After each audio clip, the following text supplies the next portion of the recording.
То західної зброї не вистачає. Я помножить на ніхуя, вийде до ніхуя.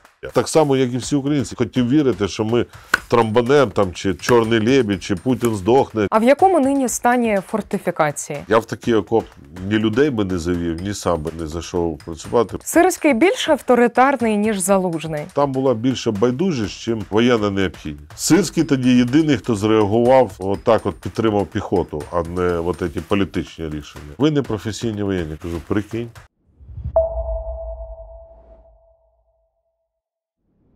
Невже армію перетворюють на майданчик для політичних ігор? Чому фортифікації України не готові до посилених атак Росії та осі зла, а також про виснаження українського війська і методи керування Сирського? Про це і не тільки поговоримо з людиною, яка не боїться говорити незручну правду, якщо того вимагає ситуація. Вітайте у студії Ліга.нет командира батальйону «Свобода» Петра Кузика.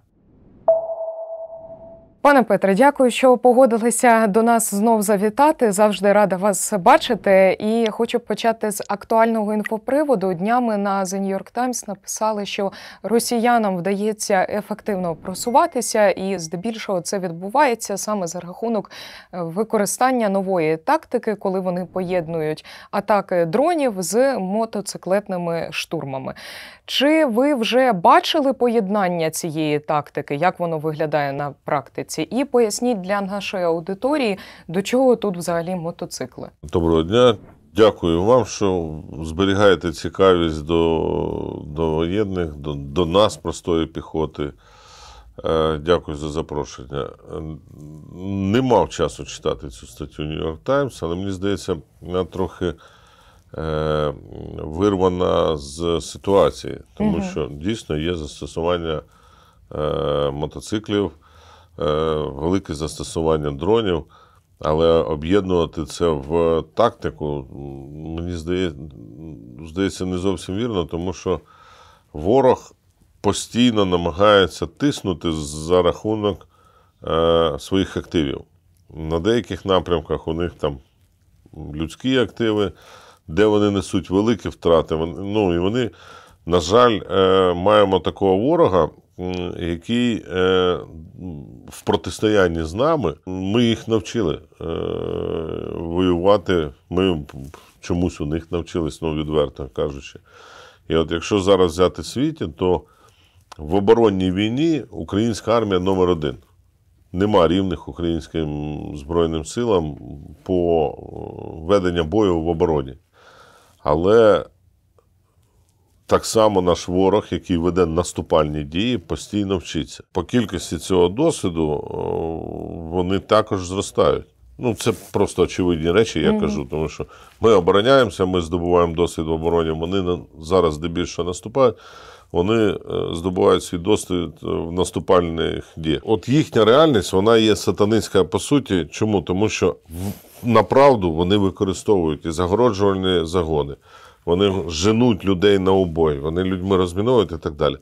Але в їхньому світогляді, на наш погляд збоченому, на наш погляд антилюдському, антигуманному, який не можна застосовувати в третьому тисячолітті і так далі, на їхньому рівні, от їхнього суспільства, воно приносить їм результати. І застосування дронів, артилерії, інших засобів впливу, використання мотоциклів – це частина наступальної тактики.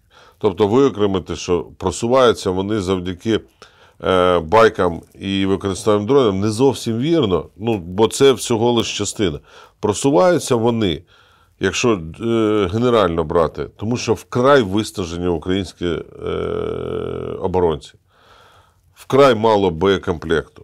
І от завдяки цьому попустительству з боку наших партнерів, з нашого боку, дефіциті ресурсів, знищення, впливу, і вони просуваються. Чому вони використовують байки? Дуже просто. Тому що наша тактика свого часу застосування дронів, яку вони успішно перейняли, чи ми там паралельно застосували, це вже нехай там експерти з диванів там вирішують, хто перший.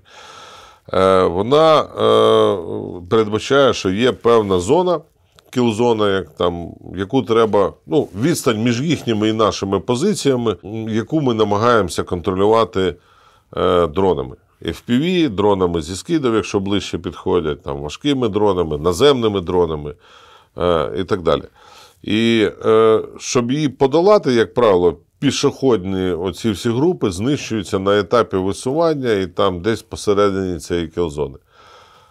Вони прорахували, що їм цю дистанцію треба скоротити.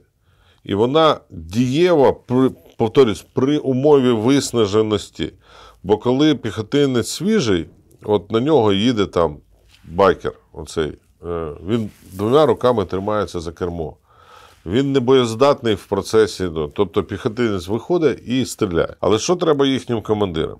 Їхнім командирам треба запустити по різним напрямкам цих байкерів, там по 2, по 3, по 5, різні групи. У нас був досвід, коли нас штурмувало 120 одночасно піхотинців, і з них були 40 на мотоциклах. Уявіть собі, 40 мотоциклів. Добу ми їх там ганяли по посадкам, знищували, вбивали. Слава Богу, нам вдалося тоді відбити цей штурм. Причому я пишаюсь ним, бо ми тоді не втратили жодного бійця. Це такий один з щасливих днів мого життя, тому що, на жаль, маємо втрати. І для мене це дуже пекельно болюче. Але от в той день, якраз, слава Богу, все обійшлось без втрат. Так от, коли вони свою тактику вибудовують таким чином, що пускають по різним напрямкам, і FPV, оператору FPV треба ганятись за одним мотоциклом, а якщо піхота виснажена, або її трамбує в цей час ворожа артилерія і ворожі дрони, вони не можуть висунутися і зустріти їх вогнем, тоді там знищується, в залежності від кількості позицій операторів FPV-дронів і операторів скидів. Важко піймати байк з скидом, хоча теж вдавалося, граната чи якийсь там з Мавіка чи з іншого типу дрона. Тому переважно там FPV ганяються з ними. Зараз вже, і це треба мати певні навики, і це виснажує і відволікає оператора FPV. І поки вони вбивають одного цього байкера, з цієї групи, то 2-3 може доїхати і зав'язати бій на наших позиціях. Потім ми відволікаємося вже на цей бій на наших позиціях, тим часом все нові групи байкерів під'їжджають. Якщо вони їдуть з 3-4 напрямків на мотоциклі, то доволі складно вразити одночасно всіх. Тобто десь хтось все ж таки добереться. Або перша хвиля підірветься на мінах, там буде вражена дронами, або якийсь піхотинець, десь щільність обстрілів буде менше вийти. А якщо ці хвилі йде 3-4, отак накатом, уявіть, що хтось з них та доїде. Доїде, закріплюється, їхня задача з точки А в точку Б доїхати, там закріпитися або залізти в яму, або зав'язати піхотний бій, і там, де вони зав'язуються, закріплюються, туди вони намагаються закинути все більше і більше. А у нас сили оборони, засоби оборони, яких вкрай, небагато, скажімо так, розтягнути по всьому цьому віялу напрямків атак. Тут іде ще якийсь там, не дай Бог, уже там ворог намагається закріпитись, відповідно, основні сили враження перемикаються на нього, бо треба захистити свого піхотинця, бо йому вже безпосередньо. І таким чином, на що розрахована ця тактика? Використання байків розраховано виключно на швидкість скорочення оцеї кілзони, проскочити кілзону. Чому це, ми не можемо собі дозволити таку історію, тому що перші декілька хвиль знищуються. Перші байкери – смертники 100%. І я починав з цього, якщо свіжий піхотинець, свіжа піхота, там починається ротація, чи там поповнення якесь відбулося, чи боєздатність піхоти, він просто виходить і розстрілює. Це при умові, якщо нема на їхній позиції впливу артилерійського і так далі. А от тепер уявіть, що є локації, зокрема там, де ми працюємо, де ми вже працюємо другий рік. Ми не намагаємося не відступити, а ворогу вкрай треба нас протиснути. Вони знають наші позиції вже Ну, там мова не йде про розвідку, про це. Їх міняти нема куди. У нас немає посадок, бо там випалені всі дерева, такі штурпаки від землі стирчать. Ми знаємо всі позиції ворога, всі шляхи. Вони, в принципі, знають наші позиції. І коли намагаються штурмувати, наші передові, де і вже немає поняття, на жаль, там, тилові позиції, чи другої, третьої лінії і так далі, наші позиції, які здатні на них впливати, вони дуже щільно оброблюють своєю артилерією, своїми дронами і іншими засобами впливу. І це ускладнює роботу. Це таке протистояння щита і меча відбувається постійно. Тому ворог застосовує тактику натиску на наші позиції по всій лінії. Десь це повзучий наступ, десь це активний наступ. Да, все менше використовує він бронетехніки. Я би навіть не бравував з того, що їх у них залишилось мало. Да, вибили достатньо багато, але мені здається, металолому у них ще трохи є. Вони просто менше використовують, бо це незручна в таких, вона повільна, вона знищується, ціль номер один. Якщо танк виїжджає, це ж справа честі, туди злітаються всі. З усіх, і навіть сусідні підрозділи намагаються вразити танк, бо це цікаво, потрібно і треба знищити, бо танк, на жаль, може наробити біди. Інша броня також в наступальних діях все менше використовується, бо з тих самих причин. Броня використовується як і нами, так і ними на логістичних, евакуаційних і інших там спеціальних операціях. І тут, говорячи про це, треба сказати, в яких умовах працює наша піхота. Я з цього починав. Поки свіжа піхота. Це дебільні слова, словосполучення, але воно відображає всю сутність. Поки свіжа піхота в стрілковому бою. Я не бравую. Мені дуже не подобається воювати і війна, але так воно є. Ми на 2 голови вище, я не знаю, там, можливо, я з спецназом якимось російським мало зустрічався, але ще пам'ятаю по Рубежному, по Бахмуту. Але зараз вони всі однотипові, я не знаю, там, можливо, є якийсь суперспецназ, але загально середньостатистичний український піхотинець знищує в декілька разів більше піхоти, якщо він боєздатний, якщо він свіжий. А тепер уявіть, що він на тій позиції сидить 3 місяці.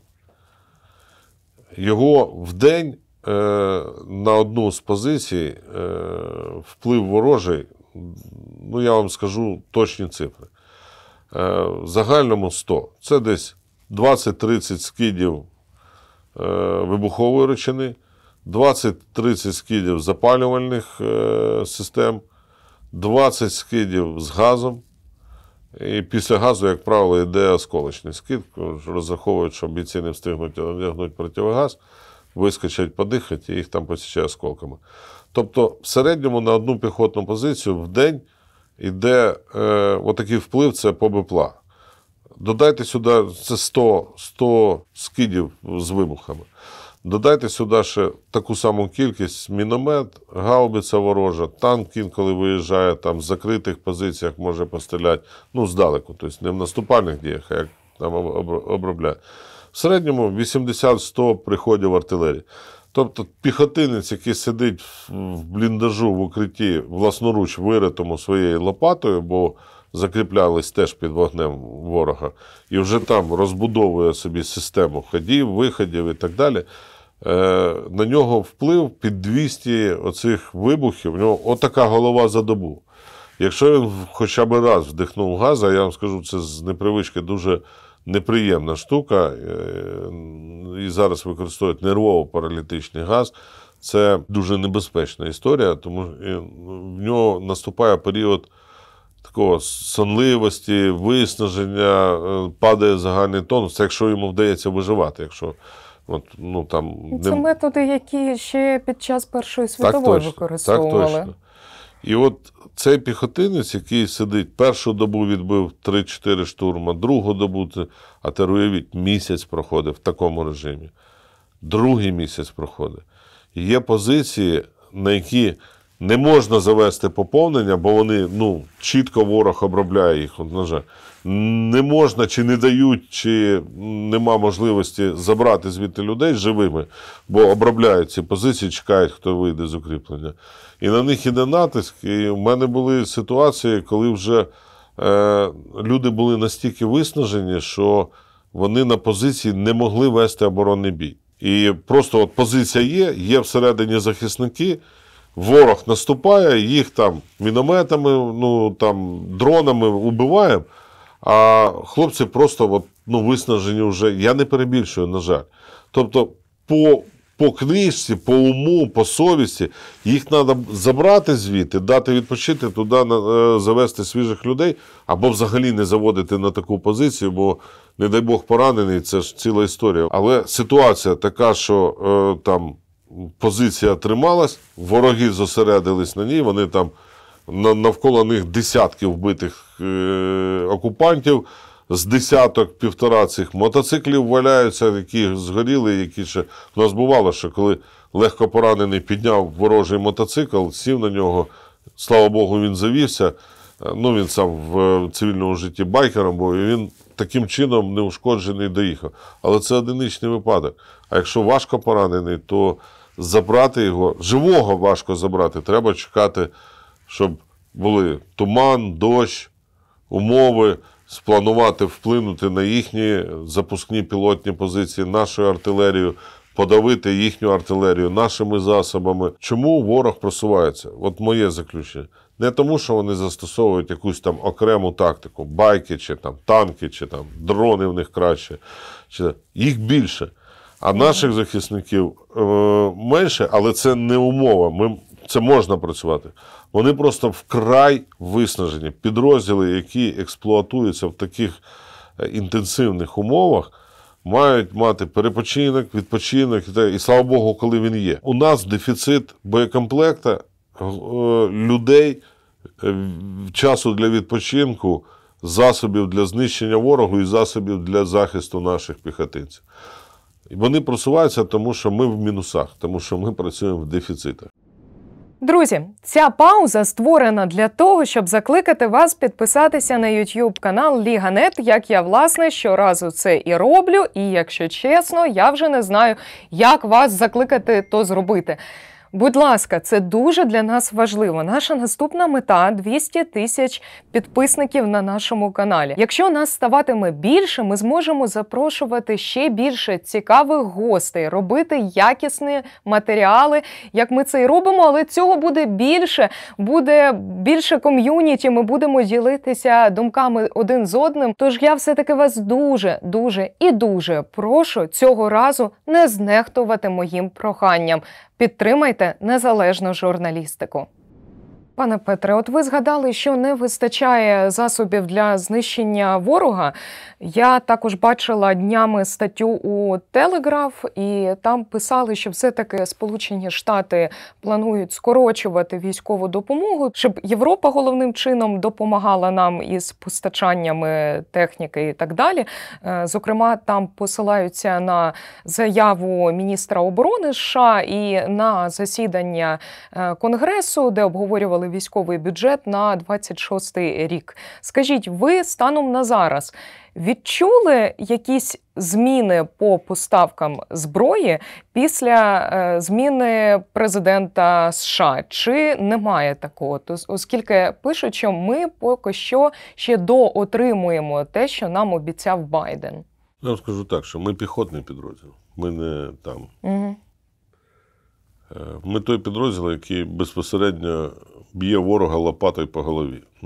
Дуже близький контакт. І ми не знищуємо ворога ракетами з першого дня, ми не знищуємо його якимись серйозними системами. Тому ми не відчуваємо зменшення поставок зброї, тому що яких не було у нас, таких і нема. Якщо їх у нас не було, стало трохи менше. Знаєте, якщо у вас можна там крепкі слова в передачі вживати?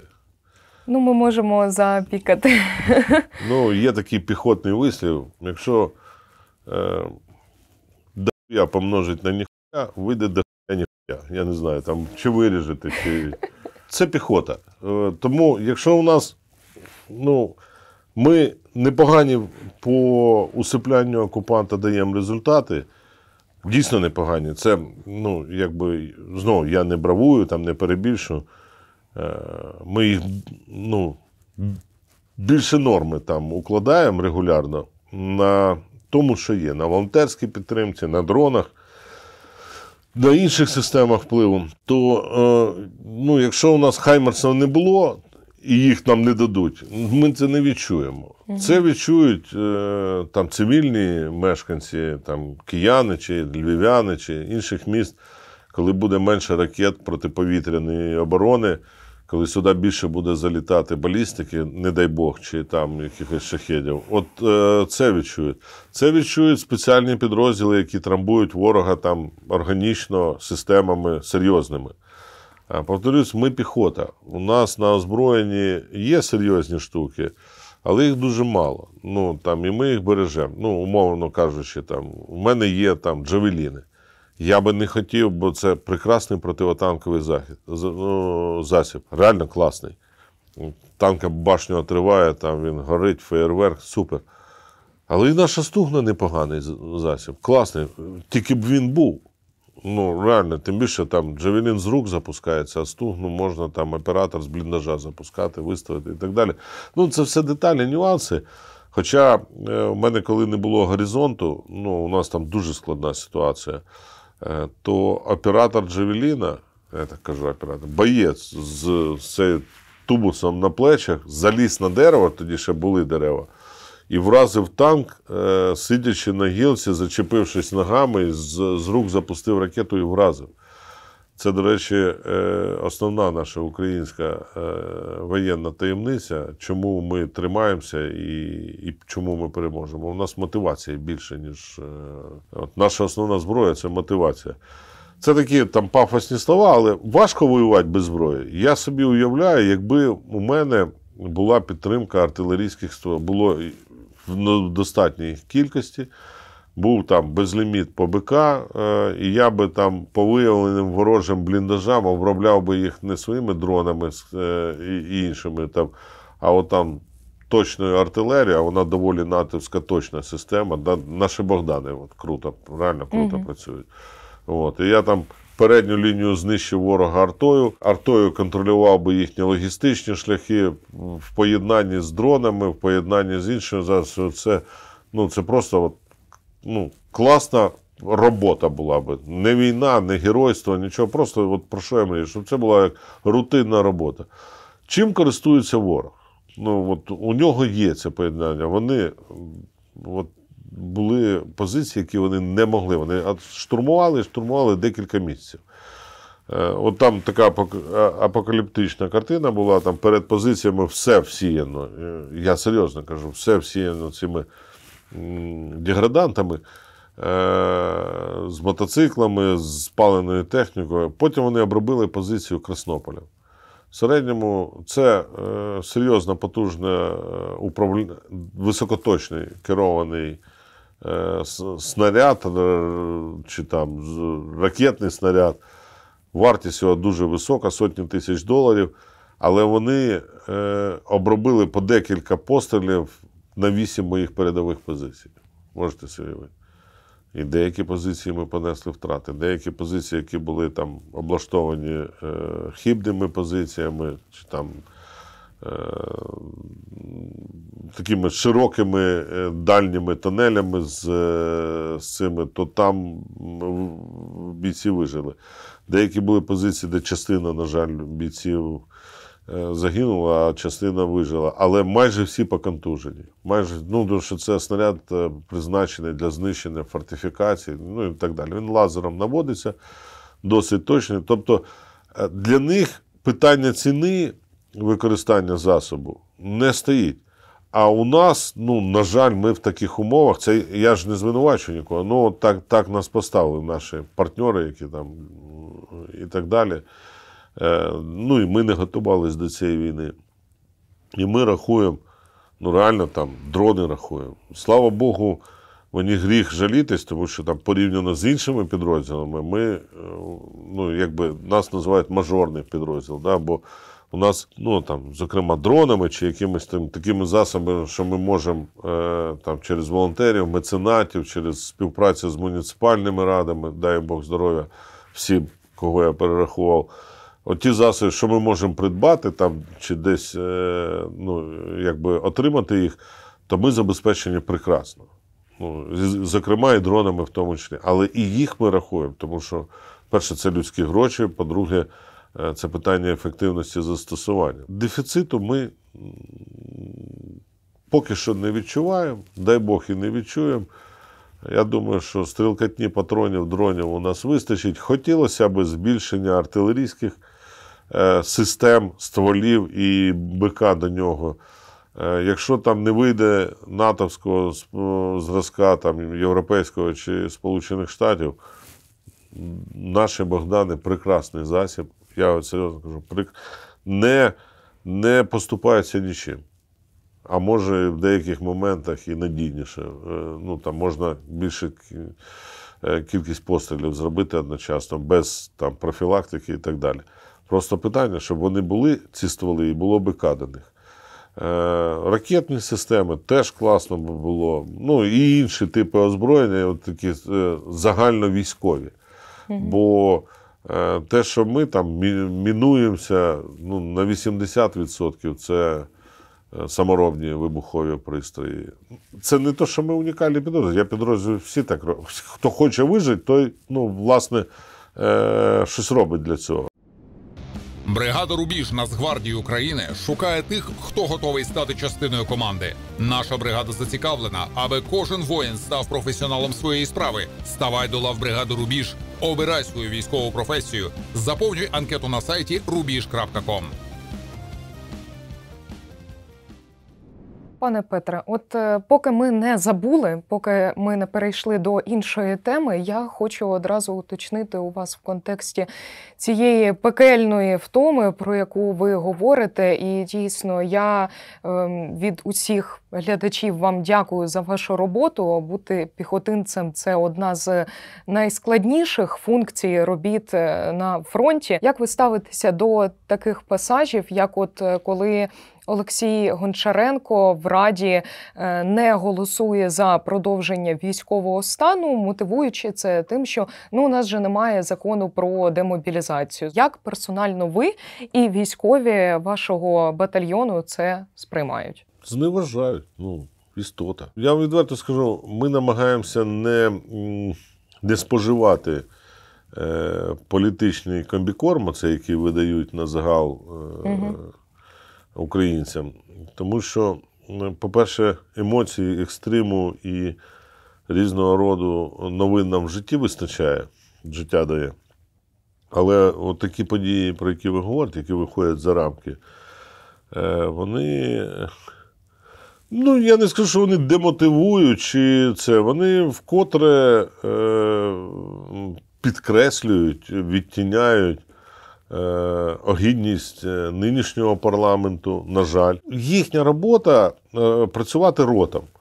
От вони ними працюють. Там, наскільки якісно, я б не хотів, щоб це там якісь там пошлі були дефініції. От, ну, говорільня, вона от їхня. Вони хайпують, але тим паралельно виконують якісь тіньові задачі своїх реальних власників, ну, які їм проплатили заход туди. Якщо ми говоримо про Гончаренка, то пояснити можна будь-який вчинок. Є такий в юриспруденції термін течія герменевтика.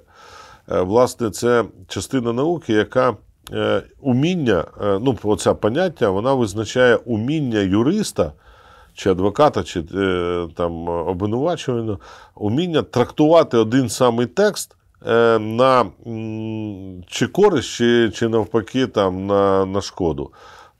Тобто, там навіть є практики такі, от там в юридичному навчанні, є практики з герменевтики. От один той самий текст ви використовуєте на захист, А потім вам міняють задачу, і ви маєте цей самий текст використовувати як обвинування, чи як там, що це не хороше, що це шкідливе. Одні ті самі.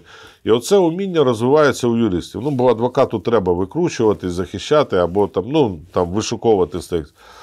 Так це добре, коли є таке вміння у юристів. Але оцей термін, на жаль, оцю науку використовують для відбілювання своїх злочинів, по суті. Бо, виходить, країна не вся воює. Або країна воює отак, а у когось може бути інша думка. Він може собі пояснити. Я можу пояснити будь-який вчинок. Можна ж пояснити. Хтось втік з поля бою, що не можна пояснити. Людина виснажилась, забоялась і так далі. Підрозділ зараз зніметься з лінії, яку він обороняє вже 3-й рік. Неймовірними зусиллями. Там земля кров'ю окупанта залита і українською кров'ю залита. Немає метра вільного, щоб не було. Там, я кажу, там вже не то, що дерев, там трави немає, вже там живого нічого, там Бога немає на цій території.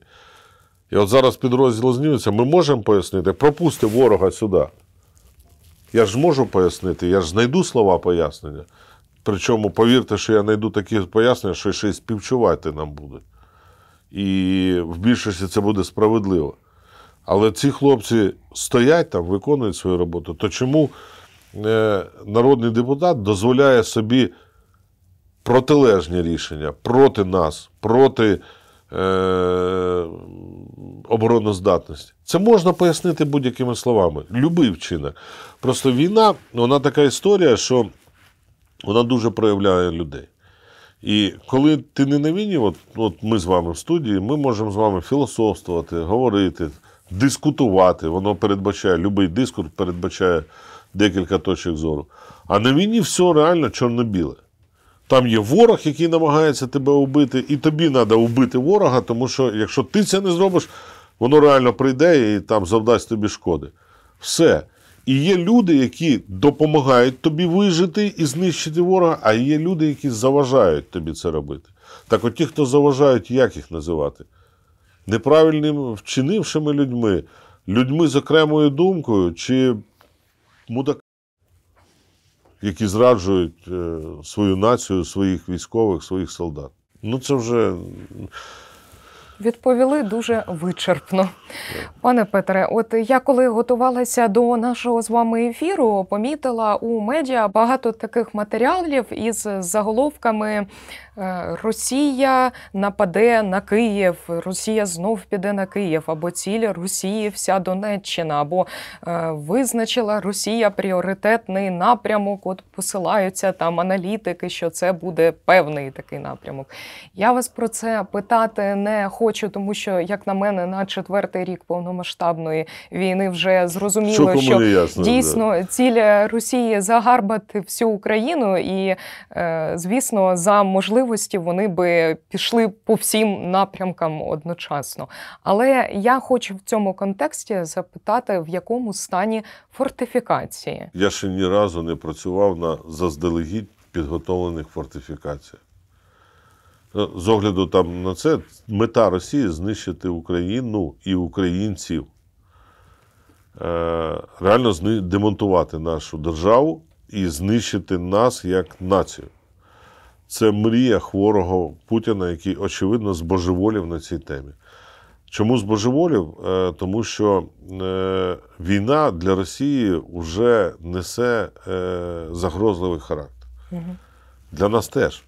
Не треба казати, що ми там розвалимо Росію і так далі. Можливо, дай Бог, це станеться, але це дуже великі ризики для нас. І дуже... у нас просто вибору немає. На нас напали, ми намагаємося захистити своє життя, свою країну, свій народ і так далі. То щодо мети. Долізуть вони туди, куди їх пустять. Хочуть на Київ, ласкаво просимо, зустрінуть їх тут. Тут я знаю, що більш-менш підготовлені, оборонні і так далі. Тепер повертаємося до фортифікаційних споруд. На жаль, я ні разу, мені не довелося, така доля важка підрозділу, що ми працюємо в гарячих точках, У нас там була приставка, що ми підрозділ оперативного призначення, спеціального призначення, я вже точно не пам'ятаю, бо це там на початках ці документи дивився.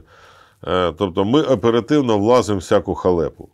Чи нами затикають оперативно всякі халепи. І це вже теж там, ну,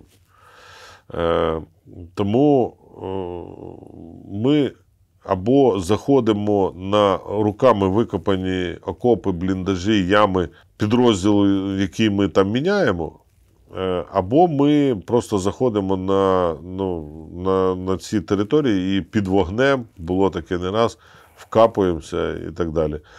Я бачив позаду, там, коли там, по справах там, з документами виїжджав чи інше, я бачив дивно підготовлені фортифікаційні, мабуть, якісь там інженерні ці от історії там, з окопами, з бетонними коробками на виду. То, що я бачив, я не працював там. Я так попросив, там, зупинився, вийшов, там, подивився. Я в такий окоп ні людей би не завів, ні сам би не зайшов працювати, бо він зроблений. Мабуть, якщо хтось відкривав ту книжку, то там за канонами Другої світової війни, там, по статуту, без урахування нинішніх реалій війни. І оці споруди дивні, я, може, думаю, що їх дороблять якось, зроблять з них замасковані, чи їх потім утоплювати будуть. Я не знаю, я би в такі, не заводив теж людей. Це брак досвіду чи це злочинна недбалість? Чому так відбувається? На мою думку, якщо ми вже говоримо про, я не знаю, може там споруди є суперські якісь, такі. Ті, які ви бачили, да. Ті, які я бачив, для мене 3 чинника, це Донеччина, які давайте уточнимо. Так точно. Угу. 3 за нами, це перша лінія за нами, там ж є 2, 3, 4, 5. Я надіюсь, що вони є. Це бажання стирити державні кошти, навіть не бажання, а процес стирення державних коштів. Корупція поки що в нашій країні – це топ-тема. Я думаю, що я вже десь і казав це, що якби був світовий чемпіонат по корупції, то ми б не то, що там перші місця медалі, ми б в журі сиділи з нашим досвідом по цій історії. Це треба викорінювати. Бажання освоювати там безкарно оці речі. І вони очевидні, вже про них і журналісти писали, про там різні цін там, на одні й ті самі роботи. Це відсутність досвіду, відсутність фаховості, це поєднання в одно. І третій чинник – пофігізм. Люди не воюють. Люди живуть своє окреме життя, відбувають номер. Для них цей процес – це для когось тема даруйте, для когось це там мета заробітку, а для когось це там мета вислужитись чи там просто відбути номер. Якби вони реально себе ставили на місце солдата, який буде працювати, знову скажу банальність, скажу, от він там банальність, але от так воно працює. Якби його син був в піхоті, оцього, хто відповідає за цю історію, не там бульдозеріст, а тракторист, бо їхні діти, як правило, там і є, а от того, хто це мотив, він би зробив суперякісне укриття. Я це казав про чиновників, я це казав про парламентарів. Мені за це, я ж вам казав, і догани давали, там, що я там згадую, всує парламент і там нашу владу. Але так воно працює. Якби вони мали кровне відношення до цієї війни, і війна би для них не була популізмом, піаром і так далі, то вони б реально воювали, готуючи ці позиції, воювали. Поставляючи дрони, воювали, вони би якісні приходили, а не відбували номер. Закуповуючи боєприпаси, воювали би, і вони б для нас приходили багато, якісних, класних і так далі. Якби це було. Це було б, ми б вже перемагали тоді, якби таке ставлення було, очевидно. Бо частина країни хоче перемогти на виборах, а ми хочемо перемогти у війні. Ось і все. Президент Зеленський призначив Роберта Мадяра Броуді командувачем сил безпілотних систем замість Вадима Сухаревського. Сам Сухаревський зазначив, що це рішення вважає, в принципі, правильним, чесним кроком на тлі певних розбіжностей у тому, як розвивати, власне, цей рід військ. У нас на сайті є стаття, я закликаю нашу аудиторію почитати її, ми лишимо лінк в описі до цього відео, де спеціальна кореспондентка Євгенія Мазур поговорила з десятками військових, з різними джерелами у відомствах, і, власне, ви там зможете більш повну картину з'ясувати, чи добре це чи ні з приводу кадрових змін і що, власне, відбувається. Але от у цьому матеріалі, зокрема, є коментар нардепки Соломії Бобровської, яка акцентує на тому, що, цитую, було помітним небажання Сирського тримати Сухаревського на цій посаді ще з перших місяців призначення. Тобто йдеться більше про конкуренцію і особистісне ставлення до людини, яка водночас є фахівцем. Наскільки в армії є розповсюдженою ця проблема, коли політична конкуренція затьмарює певні, можливо, логічні рішення, і коли людину, яка має свій голос і хоче бути автономною, її одразу підозрюють у тому, що в неї є політичні амбіції? Армія – це інституція доволі велика, і вона складається з адміністрації, якихось там управління, скажімо, кластерів, які воюють, кластерів, які там орієнтовані політично, кластерів, які займаються забезпеченням, і так далі. Багато, це серйозна інституція. І так сталося, хоча я виходець начебто з політичної структури, до війни, але нема часу займатися політикою, бо у нас дуже багато роботи як такої. Тобто я не можу дати релевантної відповіді на ваше питання, тому що я не слідкую за течіями в армії. Інколи, коли там кажеш більше, ніж треба, особливо журналістам, прилітає. Тобто я відслідковував, що є певна група людей, які дуже боляче реагують на критику, на політичну критику, на якісь там критику влади, будь-якої. Це така рудимент армійщини, які там привикли вислужуватись і так далі. Або це ті особи, яких настільки багато часу, що вони собі планують вислужуватись і так далі. Ми знаходимося, на жаль, зараз в умовах, що у нас два варіанти. Ми або, дай Бог, виживемо, і у нас бажання вижити тут, і, відповідно, повбивати всіх, хто прийшов на нашу святу землю, або, якщо ми щось помилимося, чи там не достанемо вчасно дрони, чи якісь інші засоби, ми не виживемо. Оце доля піхотинця сьогодні в Україні. Йому нема часу ці макраме з інтриг плести і так далі. І на завершення скажу так, що по Мадяру такі підрозділи, як наш, будуть вимірювати не тим, хвалить він, не хвалить, піариться, не піариться, не на здоров'я нехай піариться. Ефективний він чи ні? Тобто в застосуванні систем враження, таких як там безпілотні системи, дронами різних типів, Мадяр, можливо, через кращу інформаційну роботу. А можливо, він банально кращий в цьому. То, що я з доступних джерел інформації, він красавчик. Ми відправляли до нього на навчання, чимось навіть ділились своїми ноу-хау, але здебільшого більше брали у них. Нових технологій і так далі. І вони ділились з нами щиро, відкрито, відверто. Коли він був командиром цього підрозділу, мої їздили льотчики до літуни, як я їх називаю, до його, і вони на своєму рівні надавали нам технології, казали показували, вчили і масштабували свої здобутки. Тому я бажаю йому отримати успішний успіх в цьому напрямку, але його будуть оцінювати трушні бойовики за одним єдиним критерієм, як і любого командира. Ефективний чи неефективний. Який би в нього піар не був, що би він не розказував, як би він там, або він ефективний, або ми вбиваємо ворогів, і у нас є чим це вбивати, або ми слухаємо говорильню. Є і такі, це. І піхотинцю, який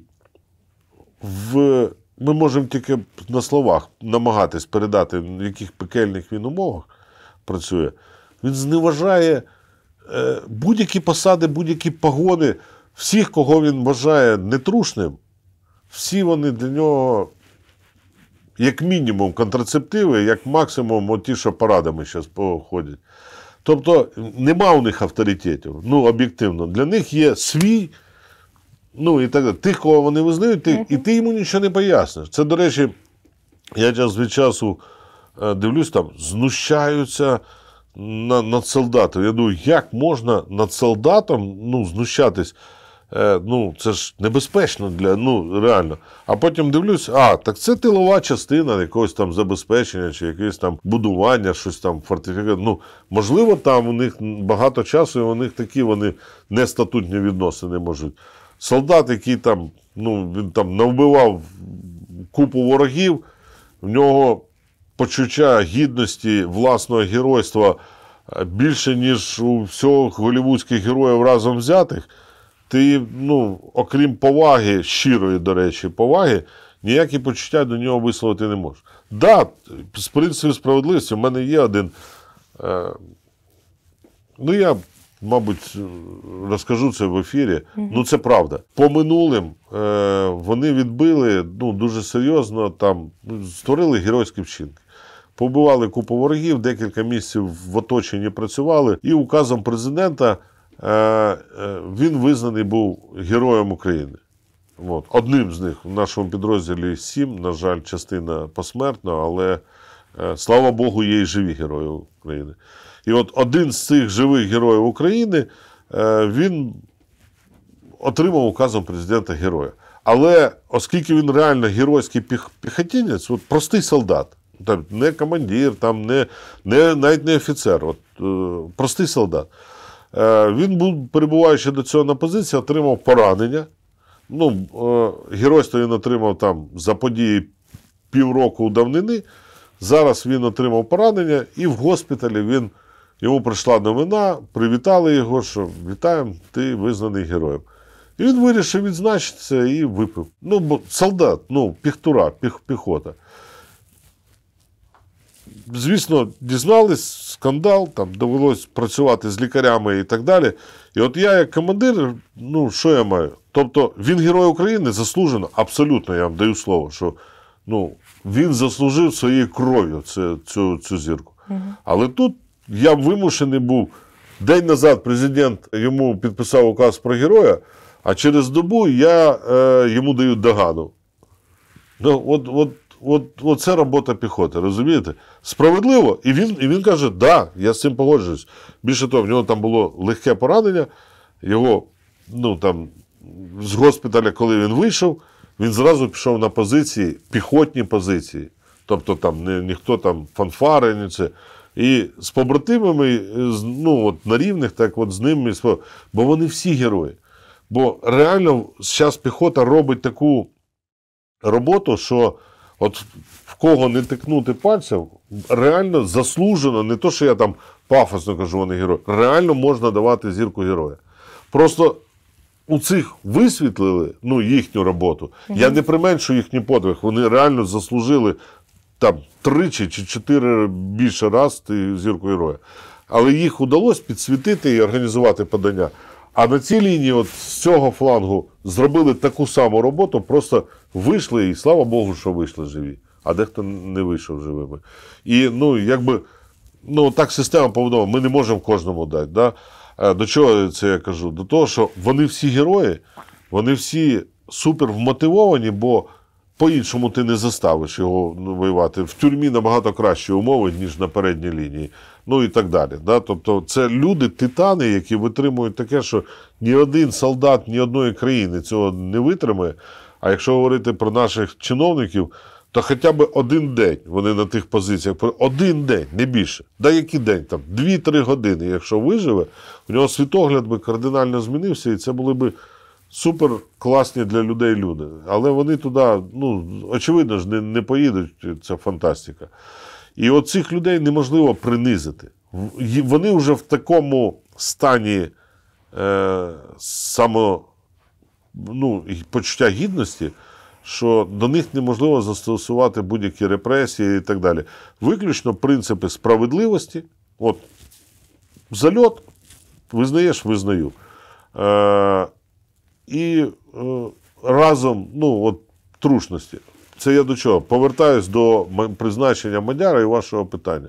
Так оці хлопці – це основна аудиторія визначення хороший командир чи ляпало язиком. І от час покаже, що чи правильно було це призначення, чи неправильне це призначення. Якщо вони залишаться живі і будуть мати якісне прикриття своїх позицій дронами, більш того, враження ворога цими дронами, окрім цього, це ж не відміняє роботи всього комплексу, але по даному нам. Це буде суперкомандир, якому прийдуть, подякують і будуть дякувати їхні діти за батьків, внуки за дідів і так далі. Якщо піде все шкереберть і там будуть якісь ознаки корупції, це так само в лапках будуть дякувати і йому, і його дітям, і його внукам. Оце єдиний критерій ефективності. І це, я вважаю, єдиний зараз має бути критерій. Не кумівство, не там наближеність до Офісу Президента, не там якась лояльність чи відомість медійна. Має бути ефективний ти на своїй посаді чи не ефективний. Можеш тягнути роботу чи не можеш тягнути роботу. Все має бути по-чесному. Я просто чому вам ставлю це питання? Ви завжди, коли до нас приходите, ви говорите доволі відверто, чесно, і ви, в принципі, є медійним військовим. І до того ж, ви ще були в політичній силі і змінили політику на захист держави. Певно, у вас також хтось може вбачати політичного конкурента, навіть коли ви просто так і є. Вам прилітало за це, що от ти занадто там висовуєшся, ти занадто багато говориш. Так. І чи можна сказати, що Сирський є більш авторитарним, так би мовити, порівняно з Залужним, якщо казати про питання автономності, питання того, що можна говорити, що ні? Сирський і Залужний, я б їх не порівнював, тому що це дві різних людини, які працювали в різні періоди. Залужний працював в період, коли у нас була така наївна віра в швидку перемогу, ми мобілізувались, ми ще пам'ятали черги до воєнкоматів, не було виснаження, і в нас там з телевізора деякі діятелі розказували, 2 тижні ми зараз затрамбуємо. У нас був контрнаступ, у нас там виходило. І тому й до Залужного велика емпатія. Це період романтизму. Це ще не був період усвідомлення всієї страхів цієї війни. Сирський почав працювати, коли у нас вже були провали, коли пішли втрати, коли зневіра почалась, коли втома від війни. То у них різні системи координат, різні умови, різна наповненість, різна візія на цю війну. Повторюю, що чому у Залужного зараз він носій позитиву. Тому що був такий період. Я йшов, я дивився, зі мною я приходив в воєнкомат, я в чергу ставав, якийсь тисячний. Я бачив оцей порив і так далі. І це пов'язано, головнокомандуючий був тоді Залужний, і я розумів, що ось ми зараз я ж так само, як і всі українці, я не, був Я розумів, до речі, що це надовго, ну якось я хотів вірити, що ми трамбанем, там, чи Чорний лебідь, чи Путін здохне, чи там ми зараз як навалимося контрнаступ і на плечах там аж до Москви і так далі. І тому от його пов'язують з цим періодом романтизму. Інший командувач, він в періоді, коли треба демонструвати стійкість, витривалість, коли треба щепити зуби, коли у нас капець прийшло усвідомлення, що у нас купа проблем в управлінні, в фінансах, в забезпеченні, в наших союзниках, які нас зрадили, в зневірі народу, в ворожих ІПСО, там, в прекрасній роботі ТЦК, яка там ворожі ІПСО її демонізують, але і вони в них під диванами реально, це ж не вороги їм під диванами пачки з доларом регулярно знаходять. Тобто оце все поєднується і це різні люди, різні це. Тим більше я з Сирським розмовляв рази 2-2,5. І то з проблемних питань. Я не можу оцінити авторитарний, це не мій рівень. Я командир батальйону, у мене всесвіт, мій всесвіт зараз, це рубіж батальйону, який я обороняю. І все. І мені реально, там не ображайтесь, найбільше цікаво, 99,9% в житті, що мене цікавить, це оце. І чи в безпеці мої діти, чи гарно лікують моїх поранених, чи патронатна служба виконує, чи є в мене забезпечення, я можу перераховувати, але все одно це зводиться до рубежу оборони. Це питання вищих штабів, аналітиків, нехай у них же там погони зв'язки, нехай вони вирішують свої проблеми. Мені би справитися з цими проблемами. Але да, мені прилітало, тому що я не то, що люблю говорити правду, я говорю правду. І я не боюся. Чому? Тому що боятися безглуздо. Після того, що ми побачили в Рубіжному, що ми побачили штурмуючи Ірпінь, Бучу, Гостомель, що ми побачили обороняючи Сєвєродонецьк, Бахмут, після рукопашних боїв в наших окопах в Клятому, Зайцевому, де нас просто знищували в 10 разів більше ворогів і на нас плювати хотіли, я вам відверто скажу, все вище і нижче керівництво, просто кинули підрозділ. Прийде час, я висвітлю цю тему. Бригада одна отійшла, друга не захотіла заходити, і лишився на цих позиціях купка добровольців, яких там намагались убити москалі, бо знали, що ми там єдині, хто лишився. І куди я не стукав, мені давало 5, це вислів у піхоти, слово генерала. 5 генералів давали слово, що буде допомога, буде підтримка, буде ЗЗ. Всі мене обманули, це не та дефініція, яку би я хотів вживати. Тому для нас, для піхотинців, слово генерала – це матюк. Я вам відверто кажу. Це вже раз так згадалось, от я трохи емоційно зараз аж мене колотить починає. Бо я пам'ятаю, реально вороги тоді заскакували. У нас був один міномет на прикриття. І там ні артилерії нас мали би прикривати, так сталися обставини. Можливо, я вже згадував, були в Рубіжному, коли ми оборонялися, ми з Рубіжного виходили з оточення. Там теж, на 9 травня у них була задача штурманути нас, ми розуміли це, бо для них сакральні ці дати, готувались, мінувались і напіхали їм дуже крепко 9 травня. Але 10, 11, 12 нас просто там, я не міг, шрапнель літала як дощ, як злива. Ми не могли вийти з позиції, ми сиділи, і єдине, що ми могли, рахували, в годину 500 приходів артилерійських на міль. А по всій лінії там оцей вогневий вал йшов. Тобто по всій лінії вони так клали, це наш підвальчик оцей, ми єдине, що могли, рахували приходи. У нас був підвал в будівлі радянській, 5-поверховий. І зранку вони нас почали трамбувати, ми вечором прийшли, цих 5 поверхів не було, просто була купа сміття над нами. До чого це я кажу? І так само не було прикриття артилерійського, але коли ми вже вийшли з цього оточення, нам повідомили оточення і так далі. Я розмовляв з командиром, то він показав, що в цей момент було прорив через переправу, і вся наявна артилерія відбивала цей прорив. І він каже, ми знали, що ми надіялися, що ви виживете там, і слава Богу, ми вижили. Він каже, ми знали, що в принципі ми вас хоронили, але ми рятували набагато більше військ. Тобто, і я з ним погодився. І я б на його місці так само би зробив. Ну, бо небагато стволів, не можна розподілити. А от в тій ситуації, чому мене так, от, ну, там, мені здається, я ще там особо не досліджував, але то, що я бачив, там була більше байдужість, ніж воєнна необхідність. Ну, просто от так, ну, якби. І це злочин. І якщо дасть Бог вижити, ми піднімемо ці потім питання. Це я все розповідаю до того, що шлях підрозділу дуже серйозний, дуже непростий.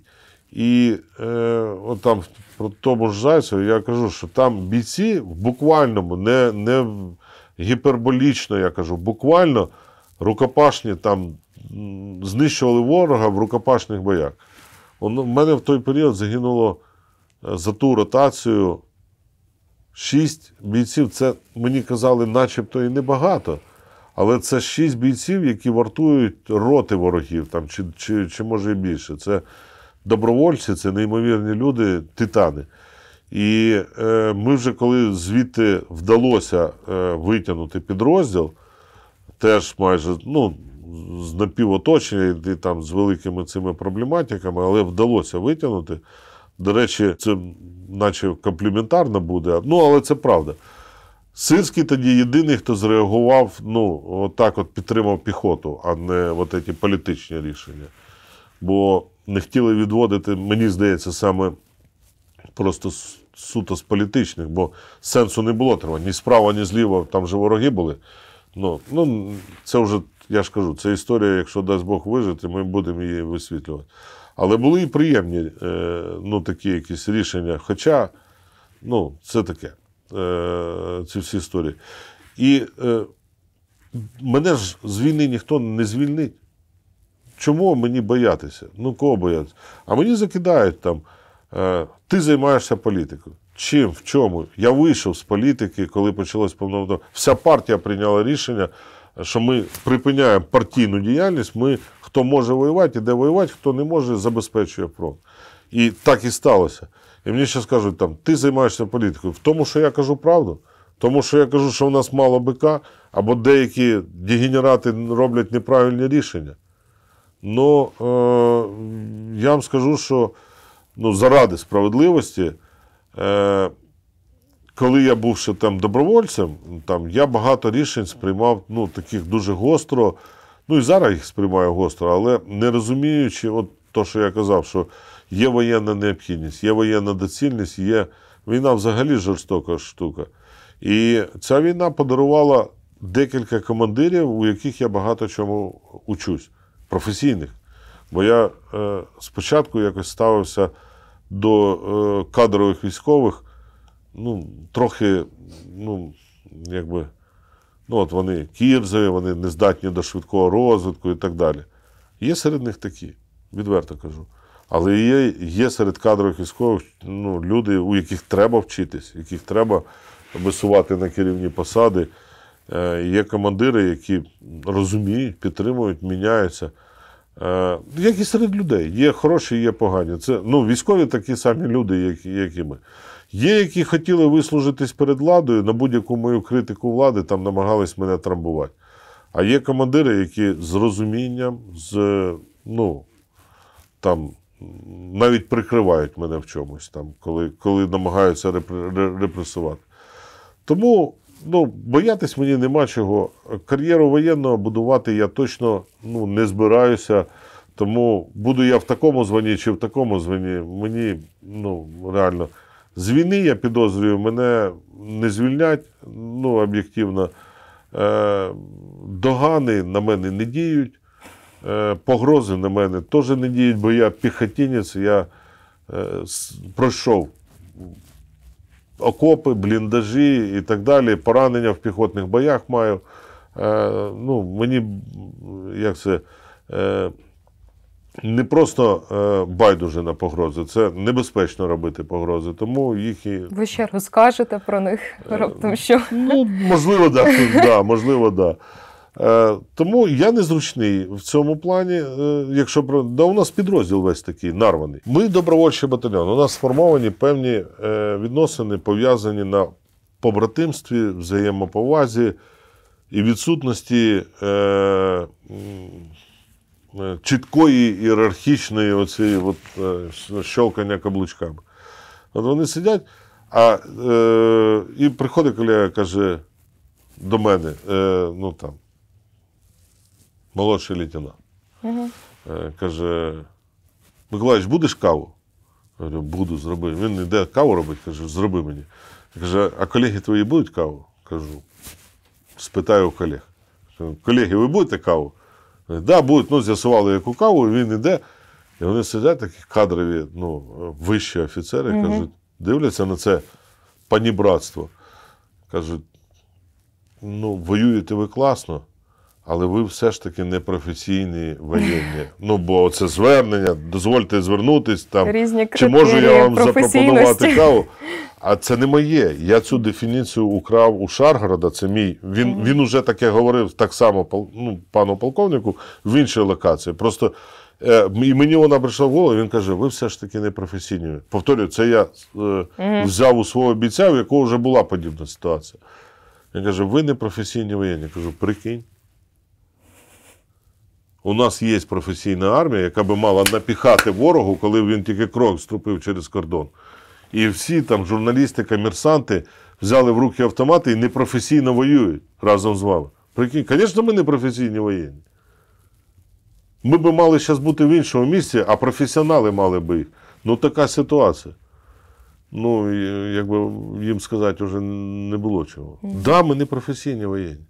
Я не хочу бути професійним воєнним. Я вимушений ним ставати, я вимушений вчитися.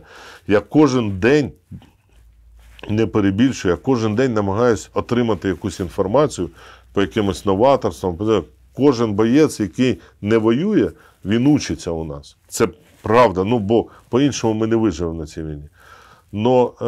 Але мені тригерить, і я теж скажу про це, бо я інколи спостерігаю, як професійні воєнні, які вчились за державний кошт, отримували квартири за державний кошт, які там тікають від війни на посади там, управлінські, на охорону громадського порядку, на якісь такі засовують себе посади, щоб не воювати. Хоча в них держава вклала, і більше того, вони обіцяли в присязі, в клятвах державі, що як прийде оцей час ще, вони її захистять. І вони себе обманюють, державу обманюють, і в очах непрофесійних воєнних виглядають, м'яко кажучи, недобре.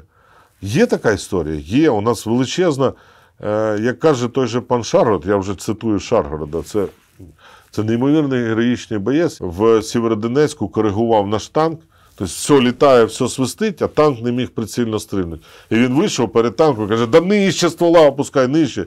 І це засняли, і оце розлетілося всім світом, в період оборони Сєвєродонецька. Оце він. Так от пан Шаргород каже, що українське військо здолати неможливо, ні одна армія світу. Єдина армія світу, яка може побороти українське військо, це українська паперова професійна армія переможе українське військо.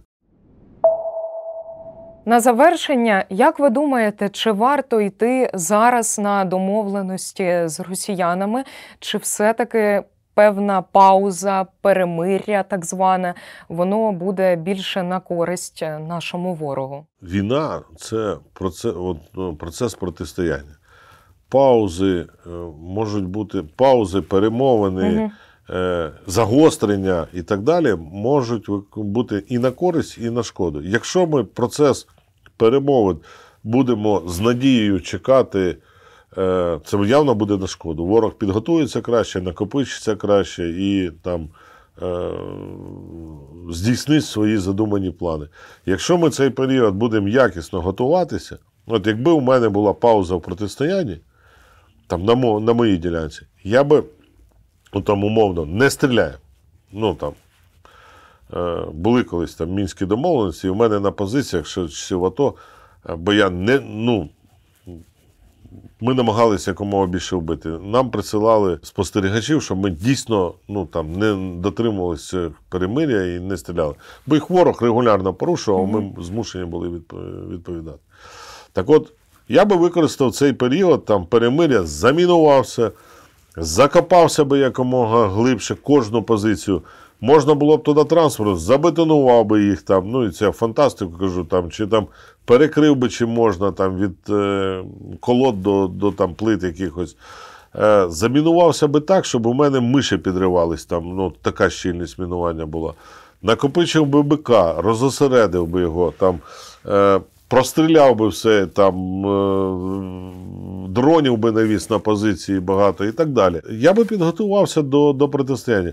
Якби це завершилось миром, я би показав карти мінувань, все, сказав, розміновуйте. Тепер я натворив, туди не ходіть, умовно кажучи. А якщо б це не завершилось миром, ворог би почав би мене атакувати, я був би в вигідній позиції. Це моя позиція. Так само всією Україною. Ми не маємо сподіватися, ворог продемонстрував вже таку ненависть, такий рівень ненависті до нас, антилюдяності. Подивіться, в якому стані наші полонені повертаються. Подивіться, що було на окупованих територіях. Від Бучі, Ірпіня до тих територій Донбасу і так далі. Що вони витворяють? Що вони роблять взагалі в бою, що вони роблять з цивільними містами після ракети в дитячу лікарню. Які ще висновки? Це чорти в сенсі. Вони збожеволіли, вони мають пристойний вигляд, але вони збожеволіли. І якісь плекати ілюзії, що з ними можна про щось домовитись, це бути ідіотом. Реально, ідіотом в терміні його класичному. Греки ідіотами називали людей, які не цікавляться, не розбираються в політиці. А політика – це якраз процеси аналізу, що відбувається в суспільстві.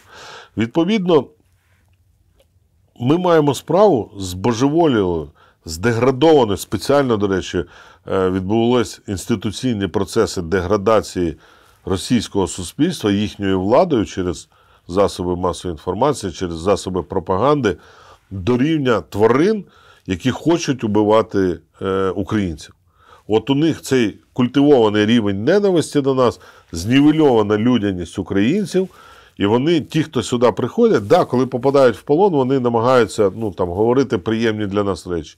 Але треба розуміти, як вони розстрілюють наших полонених, і то, що я перераховував далі, в якому стані наші полонені перебувають і повертають сюди. Ми що, зовсім ідіоти. Вони прийшли знищити нас. Надіятись на те, що Путін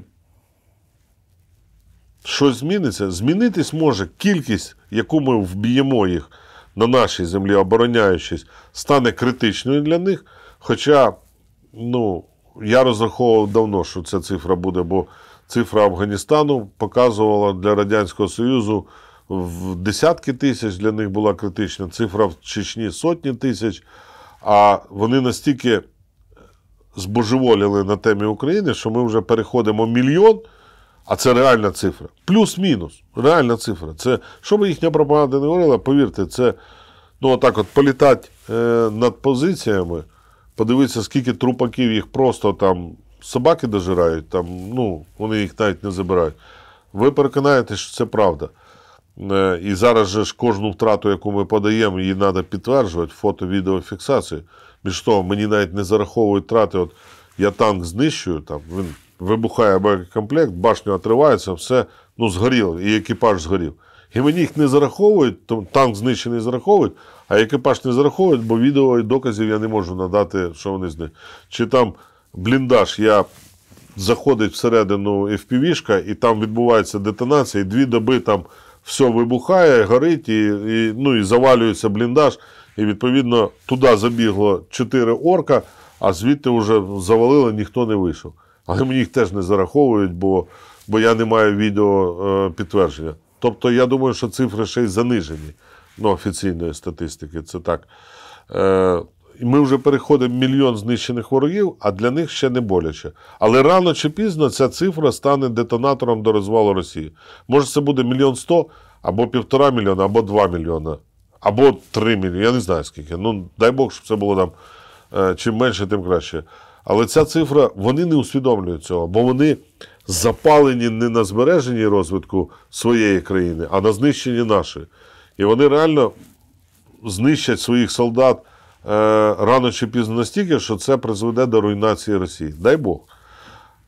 Нам треба сподіватися виключно на боєздатність наших Збройних сил, бо у нас немає вибору. Всім пацифістам, всім ждунам, всім давайте жити мирно, вийдіть до ворога і спитайте, чи хочуть вони лишити вас живих.